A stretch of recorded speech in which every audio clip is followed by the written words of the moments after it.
Good afternoon to all of you.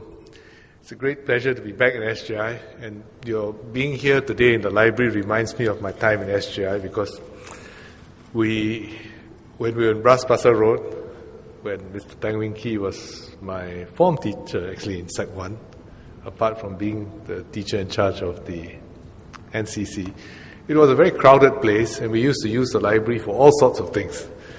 We used it for classes, we used it as a library, and I think we use it for, lectures and talks as well, of this kind. So it sort of reminds me of the time that we used to misuse the library for all kinds of purposes other than being a library. I'm very happy to see a wide range of people here today, students as well as some of my old friends from school, many of my old classmates and schoolmates here, including some who have been my classmate for all of 12 years. I'd like to speak about leadership, two aspects of leadership today, and really have a conversation with you rather than to give you a lecture. And the two aspects of leadership that I'd like to speak about are really, firstly, it's about the interaction between institutions and leaders. And the second aspect is about values. And in a sense, it speaks to what it is that we're leading an organization towards. What is it that we do for the people that we lead? But first of all, the interaction between institutions and leaders, between the organizations that we lead and the leaders.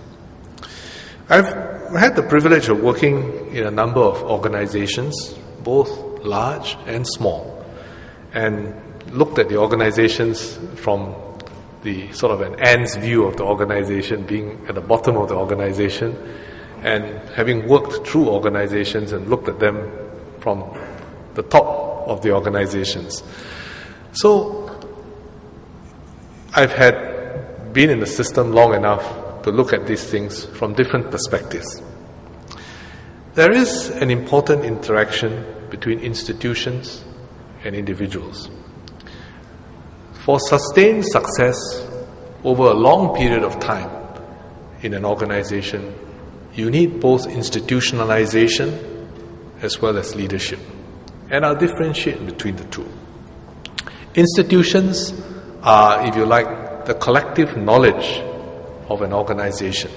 Its systems, its processes, how it gets its work done. And the stronger the institutions, the stronger the organization is in terms of its longevity, in terms of its ability to do things efficiently and effectively, and to attain its goals. But an organization to be successful also needs leadership. And leadership is different. Leadership requires somebody who has charisma, somebody who is able to motivate, who is able to inspire.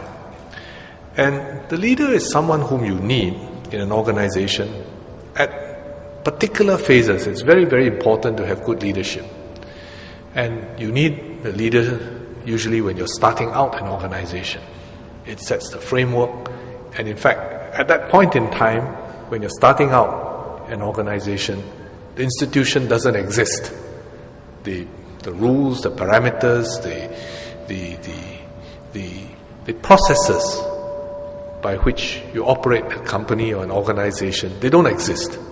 And in a sense, you're writing the rules, you're setting the values, you're setting the framework. And that's when you need leaders to exercise leadership.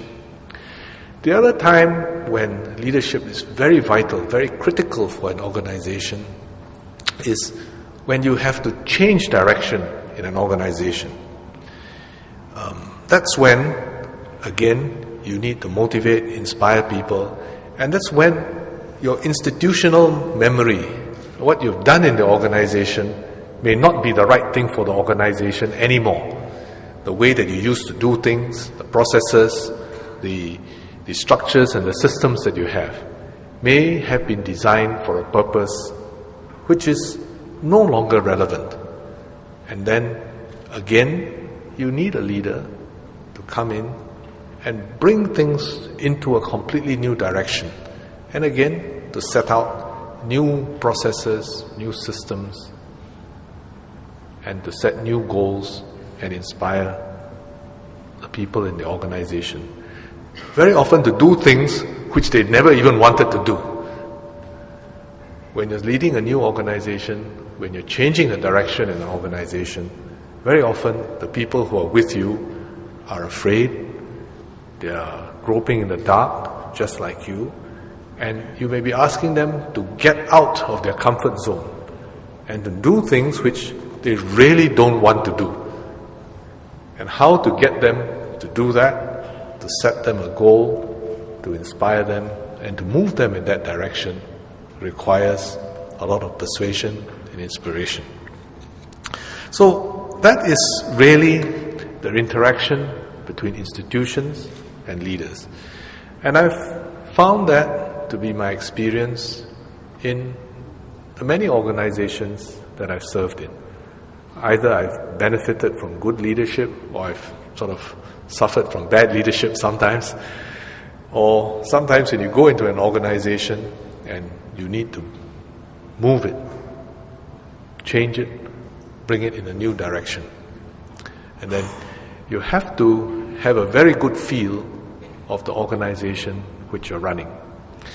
And in many cases, when you go into an organization and it is performing an important function and a useful function, and you have to change it when it's on the go, that's quite a challenging operation. Because you can't, it's like if you have a car and you need to change the tires, you park it at the side of the road and you can change the tires. The car isn't running. But if you try and change the tires on a car when the car is moving down the highway, that's a different proposition altogether. Because it's a very dangerous thing for the person who's trying to change the tires, and it's a very rough ride for the guys in the car. So you have to understand what you're working with as well. And sometimes you have to understand the people, the institution, the values, so that you know how hard and how fast you can push the organization and the people in that direction without breaking it, and to achieve the goal that you want to. Now, so that's really process and individuals. For an organization to remain successful over a long period of time, you need both. You can have an organization which can go through a period of time in which you can depend on your institutions to carry you through. But when you reach a crisis, or when you reach a major turning point, you can't just depend on your institutions. You need to make sure that you have good leadership to take you through that crisis, or to take you over, to make sure that you make the right choices during that turning point in your organization. So, without institutions and good institutions, your organization will be running at a suboptimal level for a long time. But without good leadership, your organization may not be able to overcome crises or to move on to a completely new level when it needs to. But what is the purpose of having leadership or having an organization and people in it? And this is where we come to the subject of values. Leadership is not just about the leader himself, whether he achieves a goal or he wins a prize for being the best leader around or whatever it is. That's not what it's all about. If it is that, then the people that he's working with will realize that very quickly, that he's out there for himself and not for others, and then nobody will follow him. A good leader can only succeed if he can work well with people, if he's able to bring people along with him to work together to achieve a common goal. And one of the most important characteristics that a good leader must be able to engender in the people he's working with is trust. Very often, the people whom you are leading don't completely understand the situation they're in and don't completely understand all the factors that go into the kind of decisions you have to make or where the organization is going. But they have to trust you. I mean, you have to work with them to the point where they say, well, I don't completely understand what it is, but I know that you have my interests at heart and organization at heart, and I can depend on you to make a good decision on my behalf, and I will follow you. The best example of this is in the military. I mean, a military leader is asking the people in his unit, in his organization, to do things which are extraordinary and which may result in them losing their lives and not coming back. So why should they follow you? And they will follow you if they believe that you will take care of them and that you will not ask them to do these things which may cause them to lose their lives unless you yourself felt that it is something which is important and which you need them to come along with you to do. And this trust is built up only over a period of time. When in normal times, in your interactions with them, when you speak with them, when you work with them, and you are able to demonstrate to them that you have their interests at heart and that you will look after them.